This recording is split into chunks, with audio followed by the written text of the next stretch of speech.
Okay, we on? We're on. What's up, Crawford? How you doing? Hey, thank you for tuning in to DriveWire Radio on CFRE. I'm not too bad, Carter. How are you today? Dude, I'm always okay. you're looking good. You're looking better this week than you did last week. I'm a little more sweaty this week than last week. Which the irony there, because it's a little more nicer weather out there than it is last week. But hey, thank you. Check it out. For any of you who don't know DriveWire before, our whole game, our whole show, our whole entire point of existing is to try and bring you people who have done it first. There's a lot of people out there, there's a lot of musicians, there's a lot of artists who just don't know how to convert on their art, who are really talented, who should be out there making art by all intents and purposes, but they have no idea how to actually convert on it. So we are bringing you the CEOs, the creators, the generators, the people who are creative enough to make it work, so we can hopefully pick their brains just enough to get a little bit of insight of how we can do the same thing. Today, I'm really excited. We have Kevin Dietz in the studio. This guy, I'm not going to lie to you, I haven't been nervous for really any of them except for this one. He's shaking his head like he doesn't believe it. So this guy's pedigree is unbelievable. I think I only have 6 or 7 of the bands that he's been with, but it's really something. Let's listen to this. So he's is this mixing, producing, and engineering? Is it mostly engineering for these cats? It's some engineering, some mixing, some producing. Okay. Just let's listen to it though. It's the Glorious Sons, okay? Alexis on Fire, Billy Talent, Parkway Drive, JJ and the Pillars, Protest the Hero. The list goes on. Dude, the list goes on. So there was a point in time when you played guitar in your bedroom, with the cool, probably the cool haircut and the loud music, and now you're here. How? How? I like to think I still have a cool haircut. Not quite right now. The haircut never leaves. Yeah, I got one booked for tomorrow, so I can be fresh for the weekend, but unfortunately I wasn't able to make it happen for today. It's okay. We won't take it personal. It's radio, so if I'd have said nothing, people would know. We never would have knew. It looks good. That's not where I was going with it, man. So I have just question after question. I want to just start with something basic. What makes a recording good? What makes a recording good? It starts long before the recording process. It's all in the pre-production. It's in the song. It's in the skill of the musicians. That's the first thing. And then from there, it's a good performance once you actually get into the studio. Once you're there and it's time to go, then it's all about execution in the studio and not just a technically good performance, but an inspired performance. So that there's some, emotion in there. Because again, it's like radio, right? You can't see what's going on until you go see the band live or the artist live. You can't see what they're doing. So you have to work to try and get that to come across in the studio. So that's where it all starts. It's actually not. It's all on the musical side is where everything starts. Because if you don't have that, the technical side isn't going to help you. The technical side, my philosophy is the technical side serves the musical side and it enhances that. Yeah, I was just gonna. That was the next question actually I've written down. Is on your bio, it's one paragraph of this is where I'm from, and then what I thought was really cool was the next few, and you just mentioned is it's your philosophy. It's paragraphs of this is what I believe is my role in the studio. And it was a lot more than just placing mics on guitars. It was, I want to serve the song, and I've heard that from more than one person now. We heard that from the last 2 or 3 people on. So what do you mean from a recording engineer, or a mixer, or a producer's view of I want to serve the song? How are you doing that? What does that mean? It means things on the technical level and on the philosophical level. So when I started out, I spent a lot of time, as you do in any kind of entry-level thing, you just got to learn the ropes. You've got to learn where everything plugs in. You've got to learn what all the buttons do. You've got to learn the system.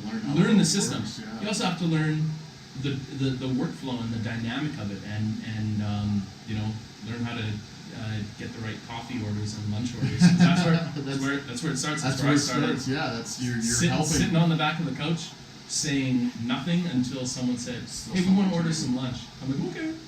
Where are you looking to go? I'll go grab it. Yeah, exactly. Yeah. So now I've totally lost my train of thought. What were you saying?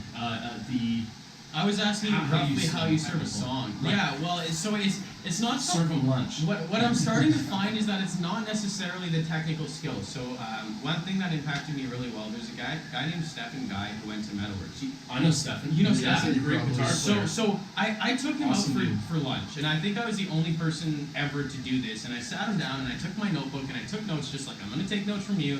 And I was like, dude, what actually happened? Like, how did you get so big so fast? Because he had a very impressive run to the top. And Totally. And his thing was like, probably, Carter, you could play guitar at the licks that I can play, but probably you didn't spend as much money in gas going to just talk to these bands and get to know who they are. So when I'm asking you, how do you serve the song, I'm wondering now when you're working, what are you doing that's maybe not as technical, but still actually really adds value? Yeah. Well, there's so much. Yeah. There's so much in It's that. huge, and I people wanna try and- miss the whole so much of it, right? Yeah, It's I a know. very big part. There's so much.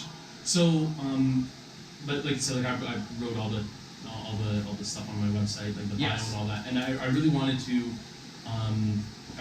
get it across that, like I think it says in there, I take a musical approach to recording. Yeah. And that's so What is that? important. What does that mean? Well, it means thinking with musicians' ears, not with Producer ears or well, yeah, I mean that too, but all of the microphones and the gear and all that stuff, that's just a conduit for the music. So interesting.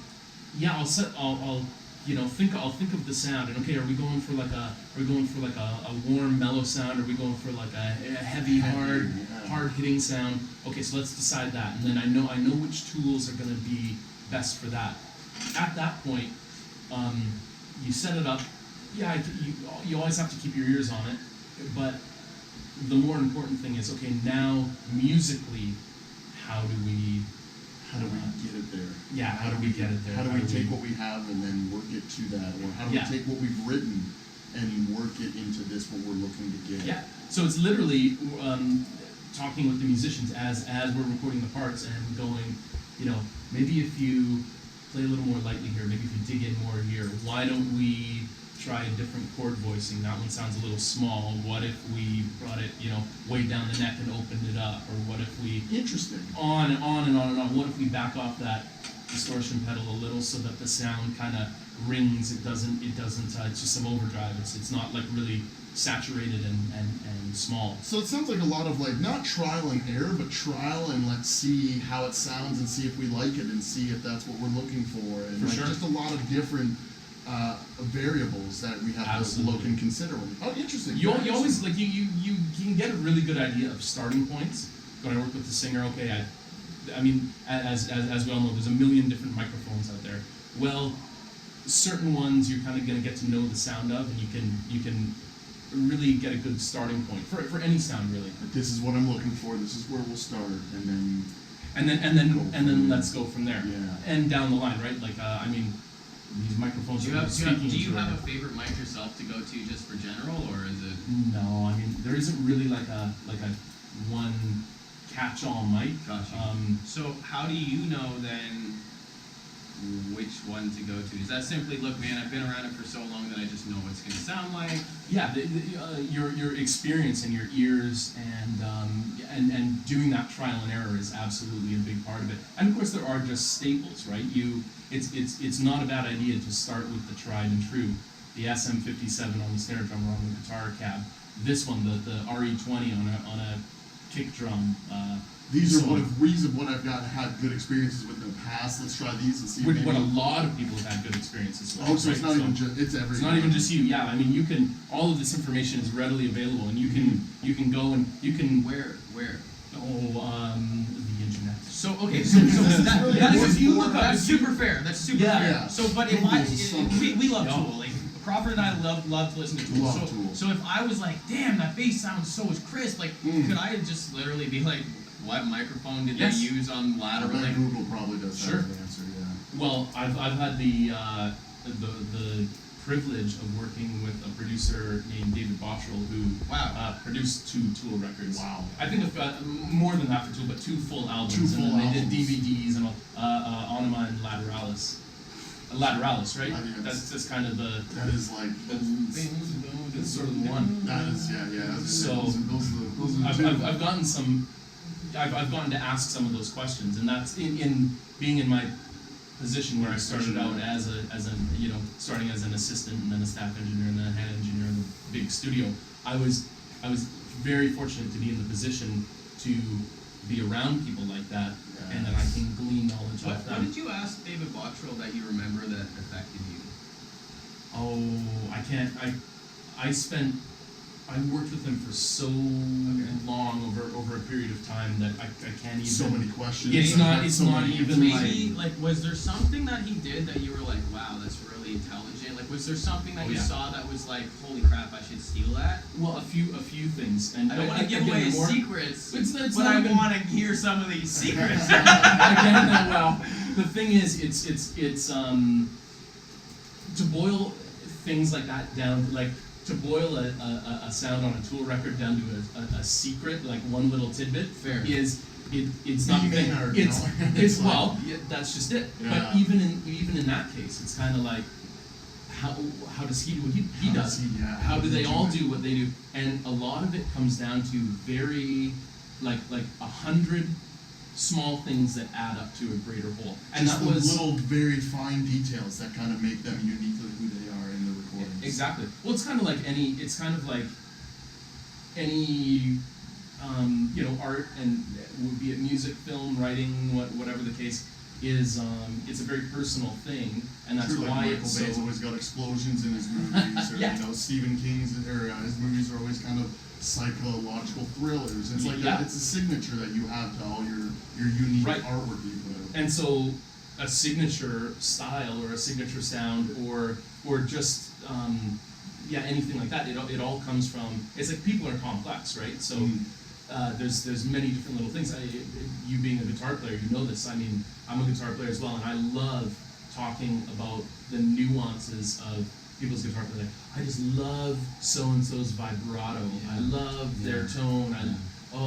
Even the way, like like, if you play with roughly 5% more bend in your arm, the way you cross strings is just gonna sound different than Sure. the way I cross strings. And you're so right, man. It's like, and what I find is interesting is when I see you do that, and I'm like, holy crap, Kevin, you do this thing and it's so cool. You're like, do I? Like, oh, This is just Well, something yeah, I you almost do. don't even know sometimes that it's really. sometimes you just don't even know. Sometimes it's just it's.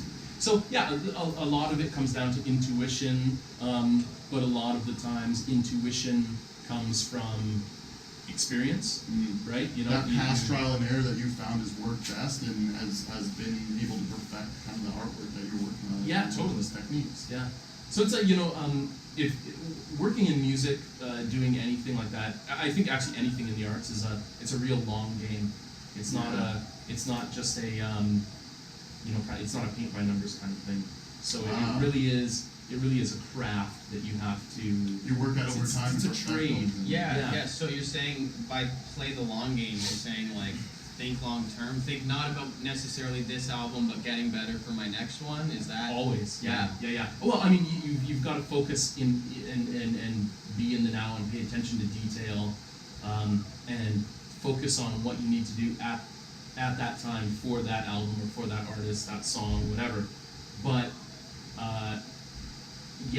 the long game is that the next time around you're armed with more experiences and you listen back to what you did before and go, okay, yeah, that was pretty good, but what could I improve? What could If I I did it improve again there? now, what would I change about this? Interesting. It's. I mean, maybe I don't ever dwell on that kind of stuff. And when I listen to stuff I've done before, sometimes I'm artists cool like with drive it, but themselves nuts by like, how could I fix that? What could I change? So there's sometimes a they fine drive line. me nuts with that.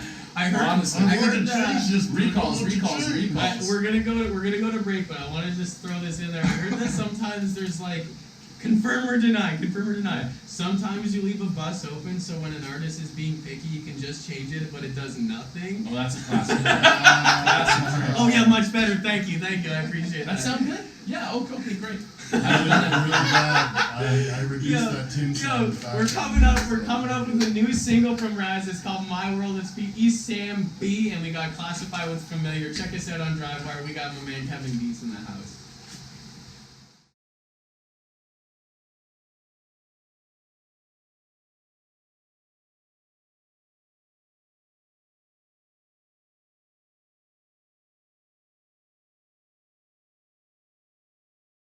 demo rig, what kind of pieces of gear are you looking for? Well, what you would need is you'd need a computer to record on, which oftentimes people have to do work and internet and whatever else anyway. Yeah. So Should already have a computer. you probably already have one. What kind of input are you considering? Like, would you recommend? After you've got a computer, then you need something to get sound into the computer. So you would need an interface, a converter.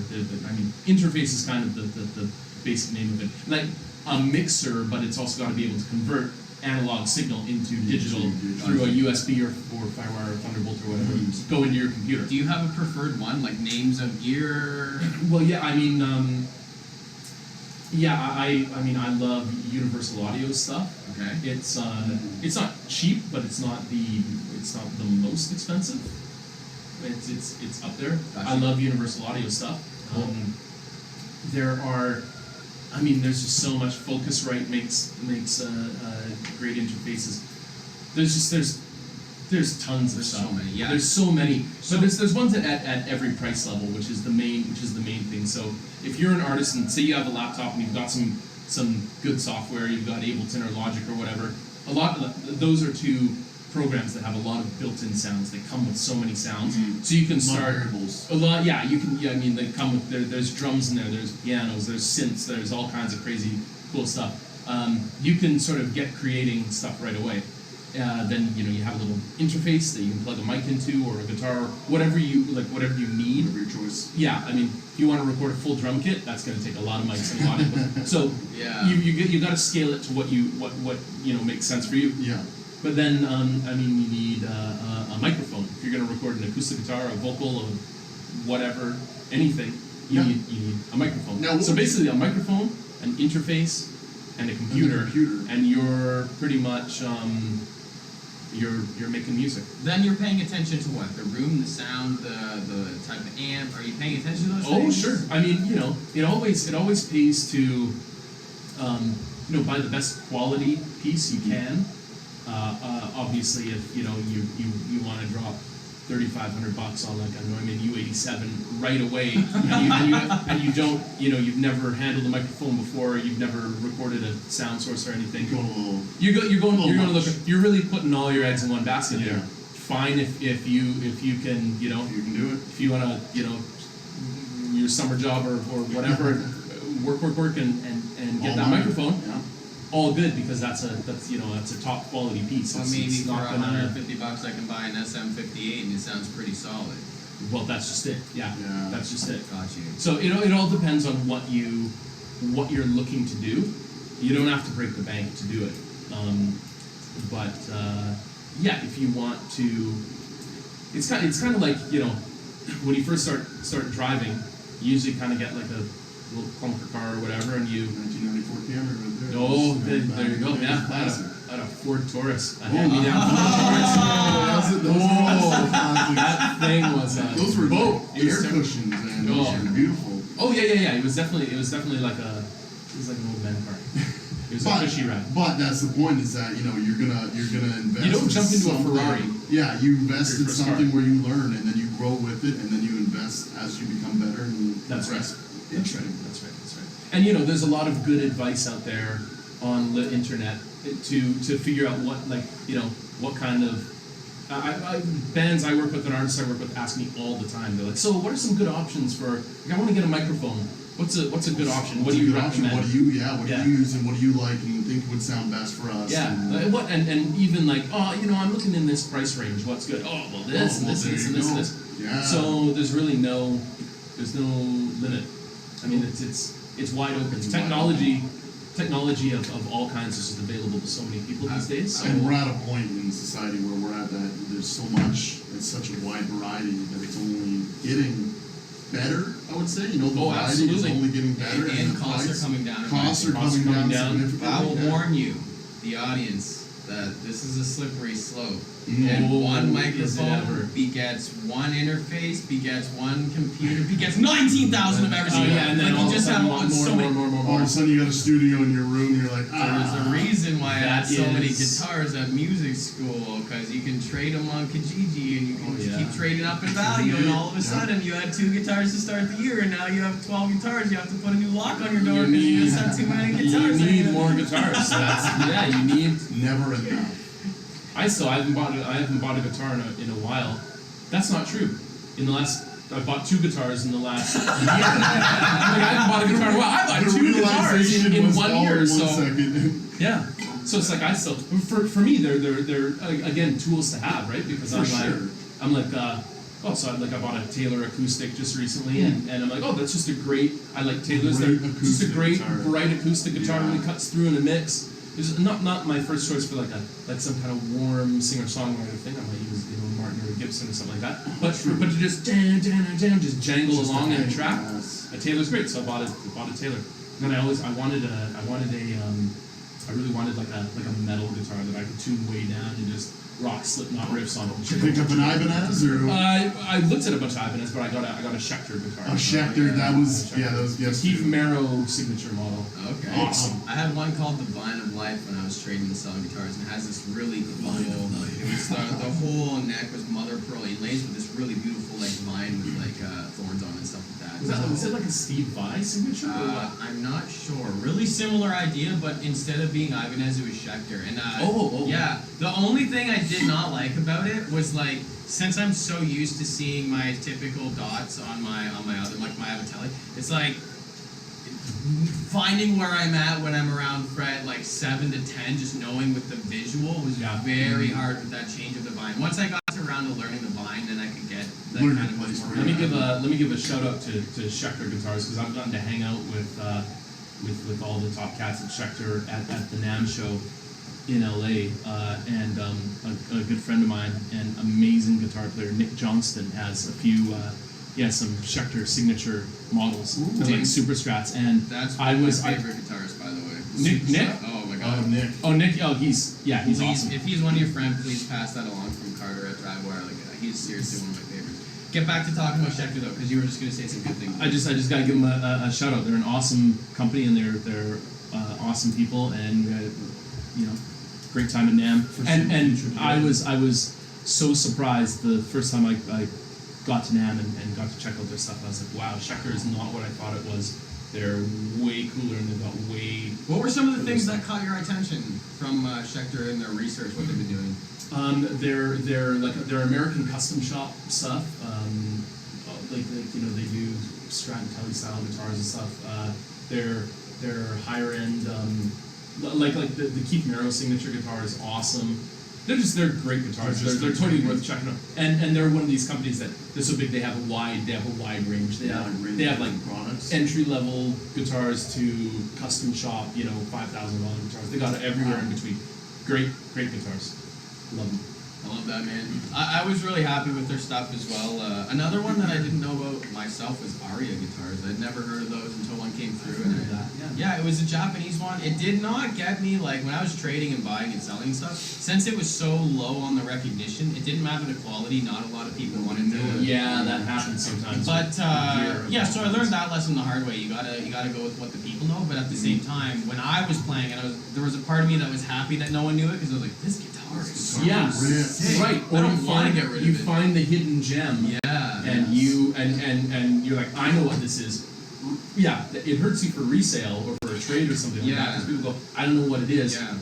And people, we're all kind of subject to the bias of We're brand whores. we're brand whores. We all exactly. are You brand like whores. you like to see Gibson, the you like Fender, American made. You love the You don't need Gibson. you love all those. top of the line. That's it. Yeah. No, I'm with you. But what was cool and for acquiring it though, so once I had a little bit of a confidence in what the brand was for Aria specifically, like it was an $1,100 guitar that I picked up for like $600 because again, just nobody knew what it was, so no one was offering that person cash. So Yeah. That's cool. Yeah, it was nice. Good. It was nice. All right, man. What were some weird things that you did to actually move forward? Like, is there anything in particular? Weird? Nothing weird. Nothing weird. All like, professional. Anything, Hard work. anything about you in particular that you think? Sacrifice. Do you think it was simply just that you were willing to stick out at it longer than most other people? Yes, there's definitely a part of that. You said what? You spent 7 years getting lunches, right? Something No, like that. no. It wasn't all lunches. All 7 years wasn't all I lunches. haven't even eaten lunch every day for 7 years, probably. Anyway, no. I was on staff at a studio at Metalworks for 7.5 years, but that was from first day to last day, from like runner, assistant, just do the small tasks all the way to head engineer, where if I would record all the artists that would come through on their own, and then if like a big producer or someone came through, I would assist them, because I was like I knew all the rooms and could Show them the ropes. be like a really high level assistant for them. So That's awesome. so that was. But 7.5 years is a long time. You did to it for a long stay. time. Exactly. You did it for a long You stayed in time. one spot for a while, making a lot of Yeah, connections. like I mean, that was. I remember kind of near the end of that tenure, I was working with a producer named Kevin Shirley, who is definitely a guy to look up if you're into music production and mixing and stuff. The Caveman, Kevin Shirley. The Caveman. He's awesome, and I'd watched a bunch of interviews with him, and I thought, this is awesome. This guy is so cool. I want to work with this guy someday. And then, like months later, the guy who's managing the studio at the time said, "Hey, so Randy Bachman is coming in to do a record, No way. and it's gonna be like I can't remember if it was like 2 or 3 weeks or something. And I think they were coming in for a week to just rehearse the tunes, and then I think maybe 2 weeks to record. And he said, and the producer is Kevin Shirley. I said, what? The Caveman Kevin Shirley? And they said, yeah. Caveman's coming with Randy Caveman's Bachman, coming. and oh my It was God. awesome. It was so rock and roll. It was so good. But I had been a fan of Kevin Shirley's work, and so to get to work with him was It's a a dream come true. total thrill. Did you take Yeah. anything away from it? Oh yeah, Oh. big time. Just his, and it's hard to describe one particular thing. That I have to go For sure. way off on a tangent about many different people, but and just his particular style. He's his own unique guy. He doesn't. Everyone operates in a different way. Some people are very very detail oriented, and everything has to be just so. And some people are very much like, yeah, well, cool, woo, let's throw a microphone on and do whatever. See what happens. Yeah, and Kevin Shirley's more in that rock and roll camp. He's like, this is what I want to do. Cool. Put a microphone up. See what happens. What do we got for mics? Okay, great. Let's put them on the drums. Point them at the drums, and off you go. Rock and roll. Baby. And then he spent a lot of time out on the floor with the band, going over the songs, and sort of like they would play through stuff, and then he'd go in this section where you come here, because he also has a musical background, a guitar background, and he's like, when you get to this section here, instead of doing this, let's take it in this direction. Go, let's keep doing that thing. Don't just stop and don't let it wind down. Let's just keep going, and then blah blah blah. So they okay, and then they'd just go back out and bash it out as per his suggestions, and then he'd cut a tape together from a few takes on Pro Tools, and there it is. There it is. It's just great. Yeah, I just love his style, and so it was a thrill. What in you changed after you had worked with Kevin Shirley? Ooh, I became more Kevin Shirley-like. You win, hands in the air. You Hard weren't to say. and you left with him inside you in a little way, you know. That's just it. Just inspired Knowledge. by his workflow. Cool. But I mean, and inspired by every other producer or engineer's workflow. There's certain things. Everyone who goes through these processes, you always pick up a little from everyone. It's like any musician. Yeah. Anyone on their instrument, they'll go, oh, I was a huge fan of I don't know. Let's say Tom Morello from Rage Against the Machine, because he's one of my favorite guitar players. He is really He is like favorite. I think his favorite guitar player of all time, if I may speak for him. I think he's claimed this is Randy Rhoads. So he like all that shredding from Randy Rhoads. He loved that, but he also loved Joe Strummer of the Clash. So he takes a little Randy Rhoads, a little Joe Strummer. He's a big hip hop fan, so he's making all those DJ noises on his guitar and all the crazy effects. So he takes a little of this, a little of this, a little of that, and that's Tom Morello's sound. And now we describe his sound as its own unique thing. But his sound is maybe a combination of Randy Rhoads, Joe Strummer, and a like hip hop DJ, and we call that now Tom Morello. Oh man, that's the Tom Morello sound. But that's based off other stuff. So it's the same thing with a lot of engineers and producers and mixers and stuff. Just like any artist, you know, different people you work with and different experiences you have. Yeah. You get a little bit from this person, you take a little bit away from this, take a little bit away from that, and you make it your own. That's Take a really little cool. sugar from your bag and make it beautiful. We're all Exactly. like Spice it up. we're all like Your own combination. who is Rich Stone from Metal. Rich Stone. I love that Shout guy. out to Rich Oh, Stone. man. Oh man, Rich Stone. I like this guy a lot. But I love the Rich Stone. He talked about this really cool thing where he was like, listen man, everybody's music history is this fingerprint that's like the music you have heard is not the same we might have heard similar things, but like a Venn diagram, there's going to be a lot Yeah. more that I've heard that you haven't and vice versa. And the size of your circle, how much different music you've heard is all different. So this unique input of what you've liked and then what you've listened to over time impacts each person individually. And Yes. then like you're saying, now that that's you and I hear your individual fingerprint, I can I picked this up from Kevin. Meanwhile, it's actually from this guy way back here who had affected people. This person, that person, that person. This is not Exactly. yeah, Exactly. It's a whole build. It's a tree of. That's really cool, man. inspiration. That's really cool. Yeah. Nothing is. Even Chuck Berry said in this one documentary that I love. He goes, "There's nothing new under the sun." And you know, he's known as an innovator of rock and roll, and he's like, "Nah, I took a little bit from this blues guy. I took a little bit Charlie Christian jazz guitar. I took a little bit of this, took a little bit of that, and created Chuck Berry." But we call that sound. We call that signature sound Chuck Berry sound. Yet it comes from this person, comes from that person, comes from Motorhead, right? Lemmy, just one of the most ferocious hard rock fans of all time. Yes. He's like, oh, the Beatles were the greatest band ever, and Little Richard, he's like, Little Richard is the best rock and roll singer of all time. Tutti Frutti, you know, we're talking Tutti Frutti to Ace of Spades and Killed by Death or whatever. Yeah, It's that's The similarities. Well, you know, it's all these influences that just converge and you become your own. You come into your own Sound. via all of these. That's the nature of. It's just human nature. You're a product of all your influences, nature and nurture.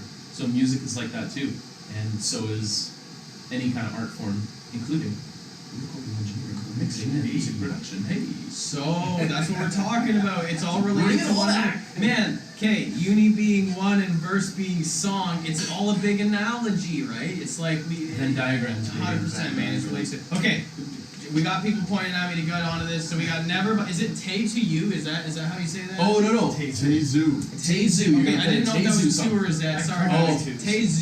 Tezu, and Howl by JJ and the Pillars. We got a couple coming up.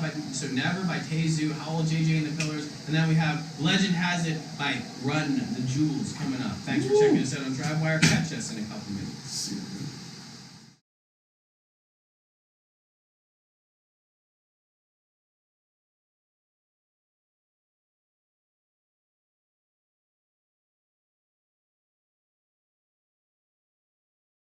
Yo, I don't know why I'm going with yo this one, but I Because did. we just heard some hip hop. The hip hop. Run the jewels. Man, okay, we actually had a ridiculously cool conversation. So I just wrote down a few of the points, and I want to bring them back because I actually think that there was a lot of value. So, okay, first part of that we talked about was the variety of genres. So when you go to KevinDietzMusic.com and you check out this guy's bio, the first thing you're going to be noticed is that, like, for me, first of all, they were all recognizable bands, and that was like, whoa. Immediately. And then the second thing that I noticed was like, this is not one sound at all. And so Variety. Crawford and I, Andrew and I went through and we listened to kind of, hey, this is what I've been working on recently, and it was just I'd say almost the whole pop, Spotify and then there was list. country, and then there was rock, Yeah. and it was just such a variety. So Yeah. How does your job change?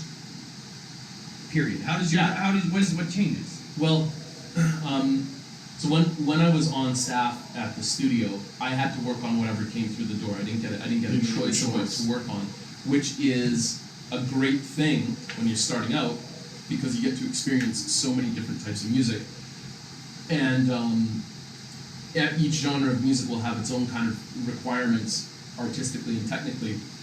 You wouldn't approach, a metal record the same as you would a country album or folk or something like that, or jazz. They're I don't know, totally. man. Country metal sounds pretty sweet. It's coming. It's the next slowly thing. down the pipe. Any country metal bands out there, get at me. Let's do it. Let's make some magic happen. But as you say, everything comes out of different.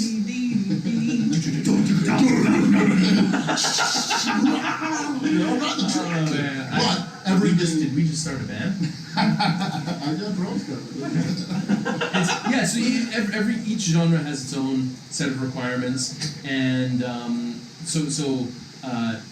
being on staff in a studio, it's great because you get to just do such a wide range of music. Then when you leave and head out on your own, you can choose which projects you get to do. Where you want to go? What you want to work on. You can specialize if you want to, whatever. A lot of people do that. I do rock exclusively. I'm a hip hop engineer or mixer or whatever exclusively. Obviously when you work within a genre, it's cool to specialize and focus on one thing and kind of be the big fish in a small pond or whatever the. He's the guy or she's the girl for that job right there. Exactly. That's the sound that they give. Exactly. I've continuing on into my freelance career. It's still remained very diverse, and I like that a lot. I find it so interesting working on different types of music. I love all different types of music. Good music is good music to me, so I love everything from pop to metal to country to hip hop. All Mumble rap. Well, yeah, okay. I was gonna say, I don't know how everybody can I'm saying, yeah.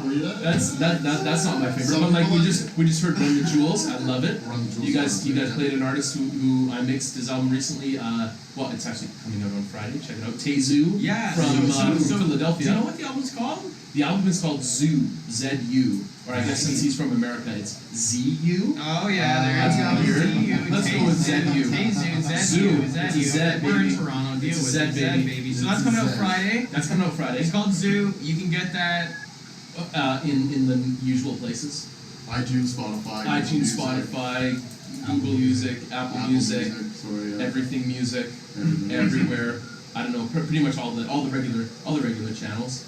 His thing's coming out Friday. Yeah, and it's like, I like all different types of music, and I've gotten to work on, I like still to this day, like jazz stuff, jazz. hard rock, folk stuff. So different, but hip-hop. also so same at the end of it, right? Where we're all each genre is trying to just portray a perfect image that they've created in their selected kind of band. That's a good way of putting it. That's just it. It's presenting their music, their art form in their own way to the best of their ability, and that's the same thing I have to do. I have to take my skills as an engineer and or producer or mixer or all three and apply it to their music. I have to think, okay, what do I have to do to lift up what they're doing? How can I take what they do? Can I maybe throw a couple just scenarios at you and see what you would do? All right, so let's talk about rock band, not heavy metal, song heavy. What are you thinking about right now for that? If there's 4 or 5 guys playing in a band, it's song heavy, it's rock. System of a Down walks in the door, and they're like. So that's a little heavier, but yeah. Let's go with a heavier band. So let's start with that. What are you thinking more mic placement? Are you thinking more of what's the sound of the sound? The interesting thing is there are many ways, as they say, many ways to skin a cat. Yeah. Sweet. Cat doesn't like anyone. Cat doesn't like anyone. No. I don't like the idea of skinning the cat. No, that's a bad. Let's leave the poor cats alone. They're our friends, but skin the fox, cheese, anything. There's many ways to get it done, right? So System of a Down was produced by Rick Rubin. I think I don't know how many of their albums, but I think a few, or I think he like got them started. So I think he did it. Maybe their first 2 or 3. Steals album. And I can't remember if she engineered all 3, but the legendary Sylvia Massey did those records, and or did some System of a Down stuff. Now Rick Rubin is known for taking more of a raw approach, like having the band play in a room. So with a band like that, or with any kind of rock band that's really just like pumping it out there, I would have the discussion with them and talk about some different influences and different sounds and see where they want to go. Because you could go the route of really heavily editing things, or you could focus on a live performance and really getting the takes and punching in, overdubbing, and not relying so much on editing. Now, there's a balance to be struck between all that, because in this day and age, it's really easy to go in and chop everything up and make it perfect and line it up to the grid. Exactly. That whole Dave Grohl documentary, the whole Foo Fighters thing about them doing that. I was gonna ask you about that. I was actually gonna ask you about I believe it's Sonic Highways. They recorded a different song. Yeah. But they did do the one in his garage as well. Like, yeah, the Foo that Fighters whole are an album. excellent example because they do so many different production style things. Yep. So many different ways, and it all sounds so goddamn good at the end of the day. Yeah. Hey, I gotta name drop again, but I had the opportunity to work with the guy that engineered all those, James Brown. Oh wow! Not that James Brown. No, the other James Brown. In my head, I was like, whoa, wait, There's a couple of James Browns. James Brown, the audio engineer out of New York. He was up in Toronto for a summer, working engineering a record for the band Placebo, and I was the assistant on it. James Brown was the engineer. David Boschel was the producer. Wow. And then Alan Mulder mixed it. So this was I was in the presence of some A-level individuals. Yeah, So that was a huge learning experience. But so there's it was cool to see that whole process of the Foo Fighters thing, watch all those shows, and see that their whole thing was like, no, we want to do it like a band in a room. We don't want to put it into Pro Tools and edit everything. We want to do it to tape so that we can't, we have to nail the performance. We can't just slack on it. It has to be perfect every time they do it. Perfect or like perfect enough. I say, because they do a lot of impromptu kind of guitar things as well. When you watch the live shows, they do a lot of just like, I'm going to jam out. You guys just keep playing. So that's and that's sort of one of the scenarios, right? So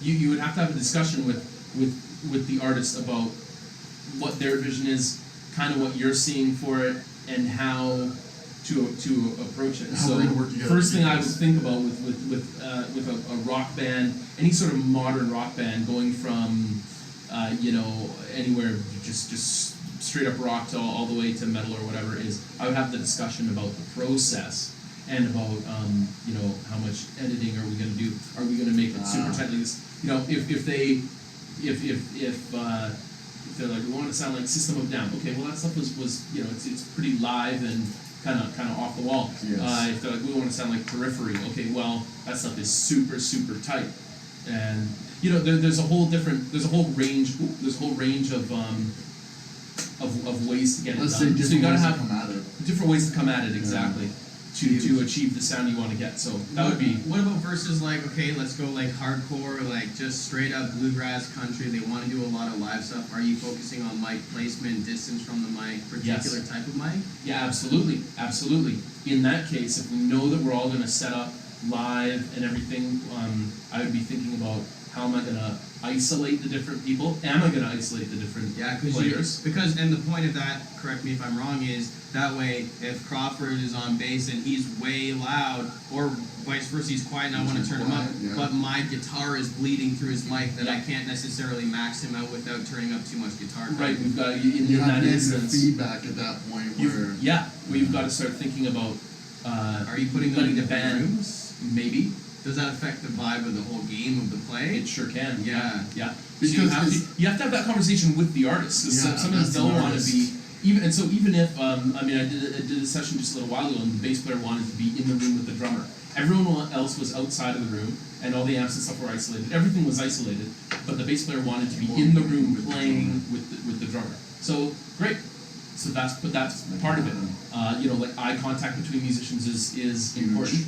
Because you're not just hearing each other, you're seeing each other. You're giving coordinating. nonverbal cues and stuff. Yeah. So all of that's really important too. So yeah, in a more organic type of setting, like a bluegrass or country thing or folk or whatever, and they want that kind of traditional band in a room type sound. Yeah, the setup is going to be completely different. The microphones you use and how everything is placed and just how you approach the workflow. Cool. Again, yeah, it's going to be totally different.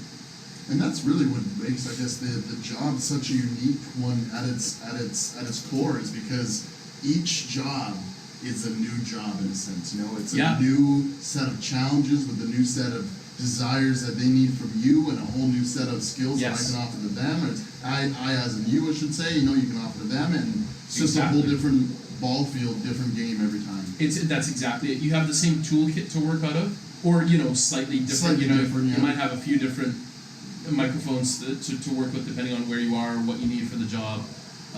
But essentially, let's just say you've got the same toolkit. You've got microphones, preamps, compressors, a room, instruments, blah blah blah.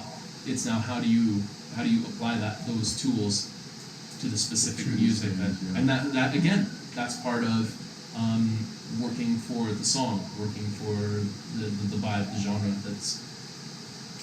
That all plays into that as well. That's really part cool. of doing it.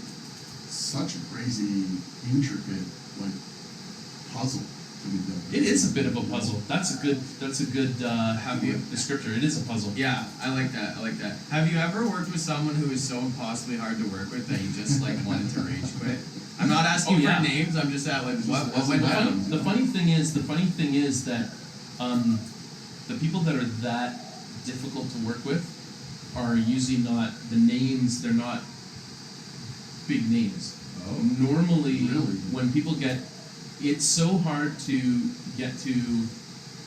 Even if you're lucky, even if you get a lucky break, it's still so hard to get to a really high level as a musician or an artist or a band or whatever, that I found my experience has been that the further up the chain you go, I don't like saying that because it's not further up the chain, but at a certain level, it's amazing how Are they nicer? cool. They're more kind. They're chill. More chill.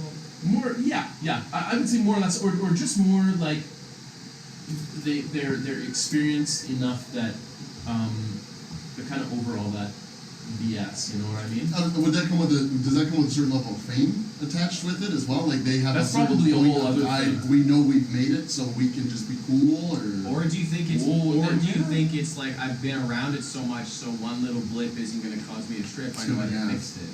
Yeah, there's that too. There's that too. just It's kind of like yeah, this is not an unknown. I know how to handle it. There's also this is an interesting thing, just kind of in general, but it definitely applies. There's a thing called, and it's an interesting thing to look up. It's a psychological. I don't know what you would call it. It's a psychological thing that two psychologists came up with called the Dunning-Kruger effect, and it's a thing. See, I obviously can't explain it very well because I just keep saying thing, but it's this idea that people with less experience are often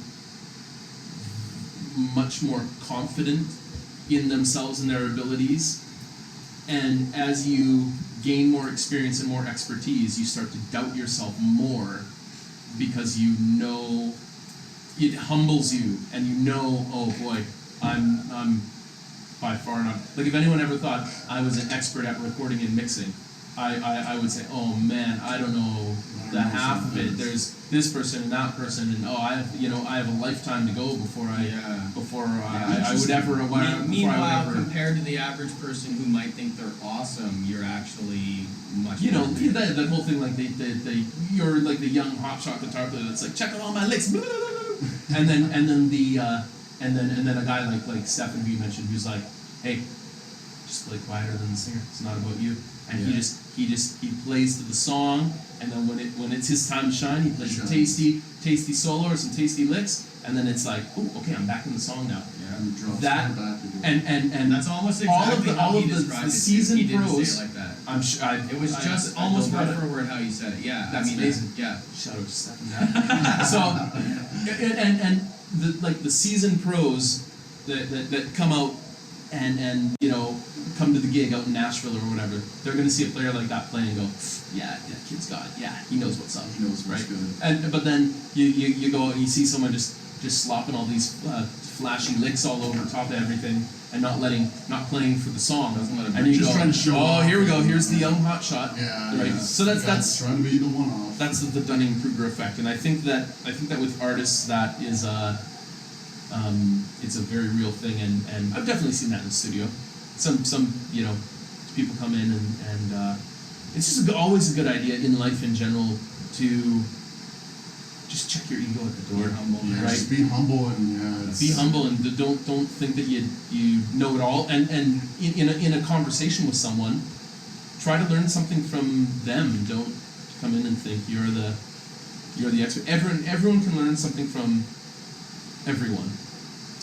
You can always learn something from anyone, and just that's the stop great and thing. look at people around you, see what they're doing right, and maybe try and learn from what they are doing right, and Absolutely, try and help each other. I agree with that 100%. And even if it's someone who has less obvious talent, like I have given guitar lessons to just complete beginners. Right. But they'll come in and they'll be like, I learned this lick from this song, and I hear it and I'm like, that sounds great. Like I'm ripping that off you for sure. Right. Totally. And it's right. not necessarily something that's hard to learn, but I did learn it from someone who's brand new at guitar. Absolutely. So the cool thing about working with people who are inexperienced, or more so like teaching them, is that they teaching really makes you flex your brain, because they're going to ask you something like, well, why is this like this? And you go, well, that's because, and you have to think of, someone once told me, and I think it was probably a music teacher, that like a sort of a test of how well you know something is how well can you teach it to someone else, or the concept of it, or how well can you explain that concept to, because there were a bunch of videos on YouTube, and there was one of a guy, a piano player, and he was explaining like harmony, musical harmony, to 5 different people, like a 8-year-old, a 12-year-old, a 20-year-old, a 30-year-old, and then it ends up he's doing a thing with Herbie Hancock, and they're playing piano together in there, and you know, like a jazz legend, and so they're talking about harmony together. But at first he kind of explains it really simply at its basics to like a, I don't know, like an 8-year-old or 10-year-old or something like that. At the same time, some sound nice, some sound stoned. That is exactly what he does. Really just basic. Really basic, and then goes from there. So that's a really cool thing. Is like how can you break it down for someone? Yeah. If they know nothing about it, how do you explain it? If they know a little bit, if they know a lot, when you're having a conversation.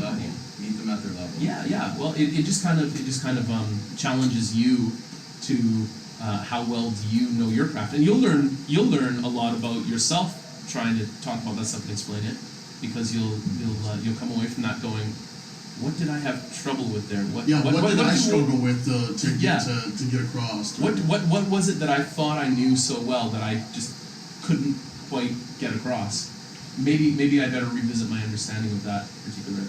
See, that actually tickled my brain, because I'm often in positions where I'm trying to help people so much by giving them advice in different scenarios, but then thinking back on it, how does it reflect on me? I couldn't tell you. It doesn't reflect on me at all. It's just a personal opinion, and that put me in perspective a little bit, put me on kind of a shit light. Well, no, it's very true though. Everything I do in the future now, a little more in depth. Like, how am I impacted from this, from my opinion to you, based off my words of wisdom, so to speak? Yeah, that's right. It you kind of surprise yourself, and you go, oh, now that I think about it, it gives you something to think about too. Surprise myself every single goddamn day. That's the great thing about conversations and an exchange of knowledge. Just talking to different people, experiencing the vast majority of knowledges in so many different ways, because there's 7 people in this room right now, and every single one of us is a superior knowledge to one sense or another. You know. Absolutely, you learn something from everyone, and that's. There's actually only 6 people, and I see everybody counting fingers. There's 6 people in this room. Someone got up and moved around. That's it. There's this count moving sheet, man. You can't do. Listen, we got a little bit more music coming up. We have "Kill the Lights" by Glorious Sun. We have "Passing Out in America" by Alexis on Fire, and we're going to the third song at this one too. Yeah. We ran pretty late. Okay, just those 2. Catch us in a bit. This has been DriveWire, CFRE Radio, Carter Crawford, and my bro Kevin Dietz.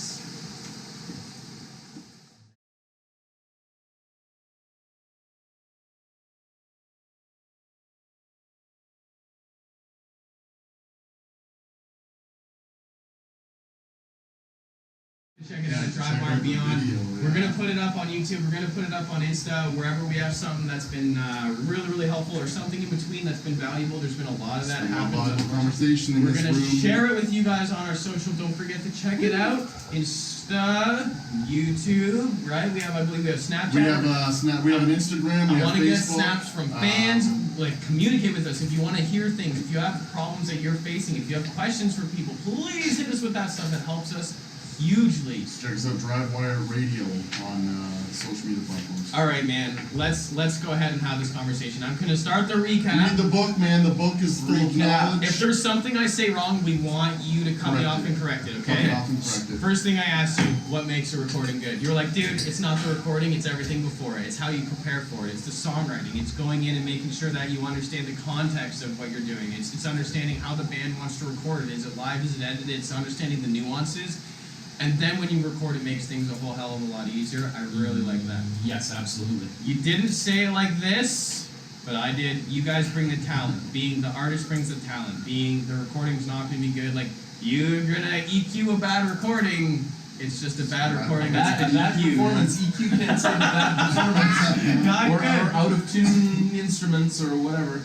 One thing that I really liked from your story, and that this came up next, was starting at the bottom. You talked, I don't know if it was so much in between or before even, where you were like, dude, I got lunch all the time, I was quiet, I just sat in the room, I tried to learn, and then eventually I got to the assistant engineer, and then eventually I got to the head engineer, and that was like, just the straight up, do the stuff. Started from the bottom, now we're a little bit higher than the bottom. We're one step higher than that. I'm just a little bit further now. I love that you said think with musicians' ears. Yes. I didn't ask you specifically. I really wanted. We got into it a little bit. I have a question here that was left unanswered. It was like, how do you know the specific tool? You mentioned specifically trial and error, and I think that that's going to be it. That's what you hire an audio engineer for, is to know. You know what, man? We should not use an SM58 there. It's way too round of a sound. We need to go to a particular mic that's going to cut it more. Did not mean to touch your knee when I did that. Oh, please do. Okay. Okay, you said this. You said the 100 small things make a greater whole. I think I asked you about David Bottrell, and I was like, that's a great. Yeah, I like the way you summed that up. Actually, I just quoted you specific on that one. Usually I sum things up, but that one I quoted exactly. Oh, cool. Yeah, it came out of your face, not mine. 100 small things make a greater whole, and you were talking about, look, man, I can't tell you the one thing I learned from this guy, because I've just been around him so many times that I've just learned his general demeanor, and now I've maybe, like, have you started attacking problems like what would David Bottrell do? Is that no, I don't necessarily think about it like that, but it's just in the back of your mind. You see someone at work at such a high level, and it just becomes kind of a natural Was part there of your something repertoire. that did impress you the most? Probably his attention to detail. It's kind of unparalleled. He What kind of hears details everything. would I miss that he wouldn't? I know you don't know me that No, well, for but sure, like but- just as someone amateurish would miss. everything he's Just listening everything, to. man. Just he's Dave freaking Bottrell, dude. He literally pays attention to every detail. Yeah, that's exactly it. It's like,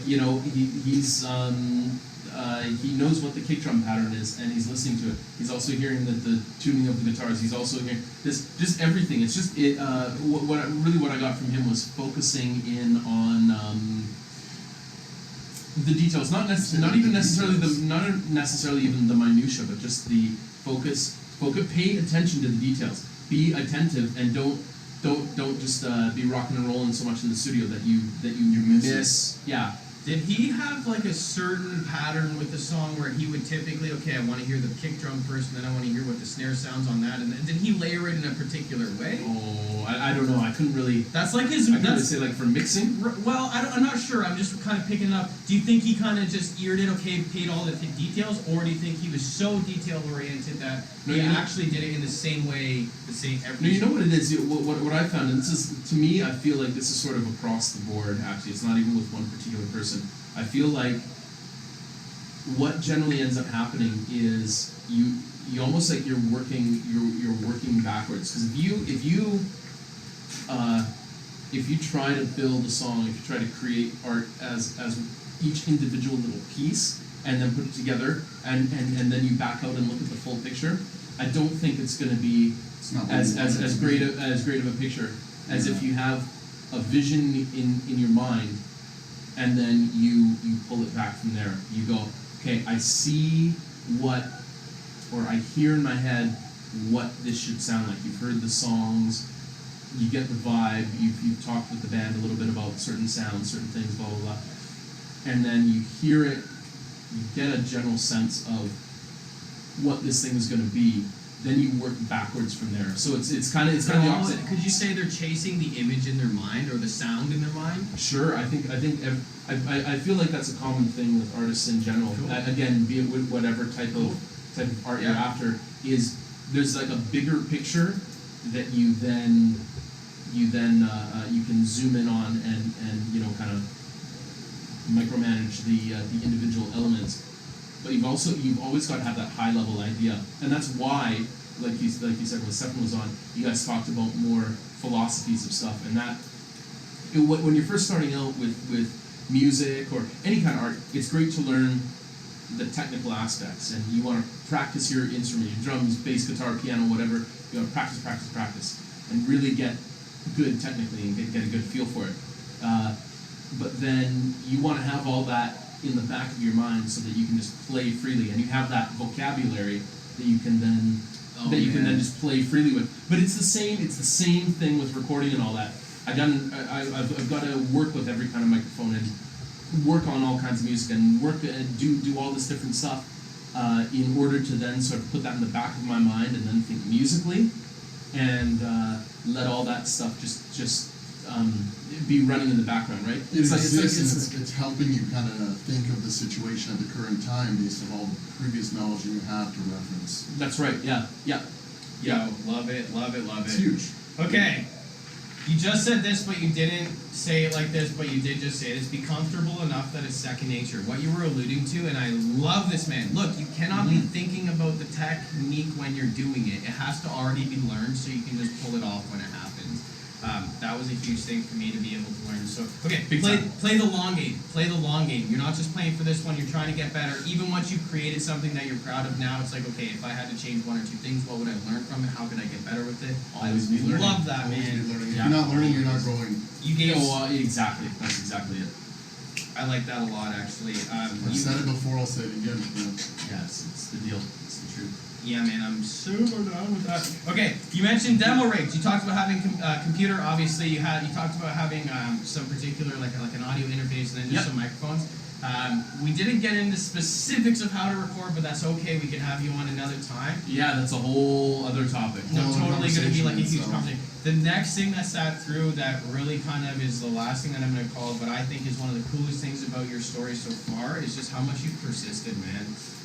It's been pretty cool to see and now kind of hear from the inside, but it's just like been a lot of eating the shit burger.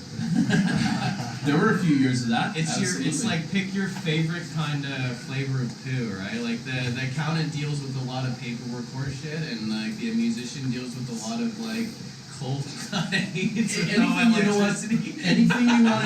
you want to do at a high level. You've gotta pick your favorite flavor of shit. Well, yeah, you're gonna have to go through the trenches a little bit because that's what makes you Michael Jordan bullshit. Of course he did, man. Of course he did. Absolutely. But you persist, man, and you show no signs of slowing down, and that is why you have such a ridiculous Like, man, the Glorious Sounds, Alexis on Fire, Billy Talent, Parkway Drive, JJ and the Pillars, Protest Zero. Are you fucking kidding me, man? It's not a resume, but it's like this is It's this impressive. is a current It's impressive. lineup. I have So- been very so- fortunate to get to work with a lot of great artists in And one capacity or another, from when I didn't know anything to now when I know a little bit more than Well, hey, than from that. before I knew you and I didn't know anything till now when I know a little bit, I would say you deserve those accolades. Not that you just Absolutely. Absolutely. Cool, man. I just love to do great work with great artists. So And you can check out the great work that you have done because Oh. you do have your website there. I have a website. Yeah, What's please your let's website? plug this guy. You want to do KevinDietzMusic.com. .com. Now, can we spell the deets? Because DIETZ DIETZ. Correct. Just even though it's a German last name and I before E and E before I are two different things, just remember I before E, even though that's not really a rule. I before E.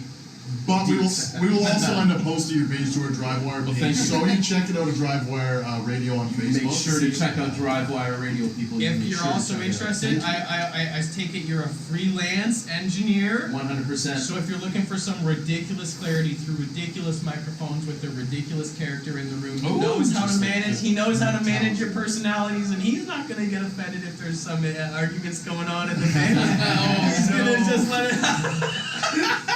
Yo, but He's just gonna let it happen. You and can, go get a you, can coffee. reach, you can reach out to him at KevinDietzMusic.com, man. It was a lot of fun to have you here, dude. Thanks so much. Thanks so much for having me, guys. Okay, check us out next week on DriveWire. We're gonna be checking out.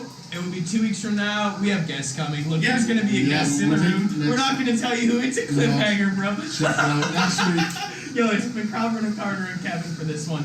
Catch us later. Check us out on DriveWire and enjoy the tunes coming up. Okay. Glorious Sons shot off shotgun.